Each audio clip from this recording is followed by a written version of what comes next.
بسم اللہ الرحمن الرحیم۔ میں ہوں ملک محمد علی، پروگرام بات سے بات ملک محمد علی کے ساتھ۔ وزیر اعظم پاکستان میاں محمد شہباز شریف کی مذاکرات کی پیشکش کو پارلیمانی بورڈز تشکیل دینے کے حوالے سے تجویز کو تحریک انصاف نے ردی کی ٹوکری میں پھینک دیا ہے، اور بلکہ عمر ایوب نے تو یہاں تک کہہ دیا ہے کہ وزیر اعظم شہباز شریف کے پاس اختیارات ہی نہیں۔ تو آج کے پروگرام میں اسی موضوع پر بات ہوگی، اور پیارے دوستوں، جن دوستوں نے ابھی تک ہمارے چینل کو سبسکرائب نہیں کیا، برائے مہربانی وہ ہمارے چینل کو سبسکرائب بھی کرے، لائک بھی کرے اور شیئر بھی۔ اور ہم بات کر رہے ہیں وزیر اعظم پاکستان میاں محمد شہباز شریف نے کابینہ کے اجلاس میں گفتگو کرتے ہوئے تحریک انصاف کو دوبارہ سے مذاکرات کرنے کے لیے کہا ہے، اور کہا ہے کہ وہ پارلیمانی بورڈ قومی اسمبلی کا جس نے 2018 کے الیکشن کے حوالے سے ابھی جو انکوائری کی ابتدا کی تھی، مذاکرات کے دوران مل بیٹھے تھے، اسی پارلیمانی بورڈ کو اس انداز سے پھر فعال کیا جائے، اسمبلی کے پارلیمانی بورڈ کے اندر وہ اس بات کا تعین کرے، الیکشن کو بھی دیکھ لے، اس کے ساتھ ساتھ وہ جو 26 نومبر کے واقعات ہیں اسلام آباد میں ہوئے ان کو بھی دیکھ لے۔ بلکہ انہوں نے یہاں تک کہا ہے کہ 2014 کے دوران اسلام آباد مارچ اور دھرنے کے متعلق بھی وہی بورڈ جائزہ لے۔ یہ سیاستدانوں پر مشتمل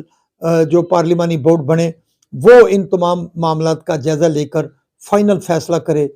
اور اس حوالے سے میاں شہباز شریف کی اس تجویز کو تحریک انصاف نے ردی کی ٹوکری میں پھینک دیا ہے، جبکہ برسٹر گوہر خان نے بھی اسے ریجیکٹ کر دیا ہے، اور اپوزیشن لیڈر قومی اسمبلی کے تحریک انصاف کے عمر ایوب نے بھی اس کو ہوا میں اڑا دیا ہے، اور کہا ہے کہ میاں شہباز شریف کے پاس اختیارات ہی نہیں ہیں تو ان سے مذاکرات کیسے۔ بہرحال یہ تو عمر ایوب کی بات ہے کہ اگر شہباز شریف کے پاس اختیارات نہیں تھے تو پھر پارلیمانی بورڈ کی جو تجاویز تھیں ان کو بھی انہوں نے رد کر دیا اور کہا اختیارات نہیں ہیں، تو پھر ان مذاکرات میں تحریک انصاف کیوں بیٹھی؟ جن کو فارم 47 والے کہتے تھے انہی کے ساتھ پھر مذاکرات کیے۔ بہرحال اب بھی وقت ہے، سیاستدان ایک دوسرے سے بات کریں، ایک دوسرے کی کڑوی سچی باتیں بھی سنیں، اور مذاکرات کی ٹیبل پر بیٹھ کر سیاستدان کوئی بہترین فارمولہ تشکیل دیں، تاکہ جو بھی واقعات اب تک ہو چکے ہیں پاکستان کے اندر سیاسی حوالوں سے، جس پارٹی کی طرف سے بھی ہو گئے ہیں، سب کی غلطیاں کوتاہیاں جتنی بھی ہیں، یہ سب سیاسی جماعتیں اپنی ان غلطیوں کوتاہیوں کو ایک دوسرے کو معافی دیں اور اثر نو ایک جامع پلان ترتیب دیں۔ اگر پارلیمانی کمیٹی بن جاتی ہے تو پارلیمانی کمیٹی بہت بااختیار ہوگی، جس میں تمام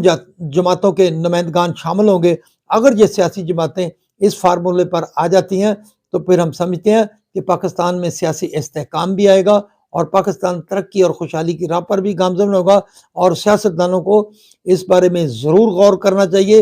اور دوسری طرف یہ بھی ہے کہ تحریک انصاف نے 2.5 سال کے دوران جتنے بھی احتجاج کیے ہیں انہوں نے بہت زور لگا کر دیکھ لیا، انہوں نے ہر حربہ استعمال کر کے دیکھ لیا، لیکن تحریک انصاف کو کامیابی نہیں ملی۔ اب وقت آ گیا ہے، کامیابی ملے گی تو ٹیبل پر بیٹھ کر ملے گی۔ سلام پاکستان، سلام اوورسیز، اللہ حافظ۔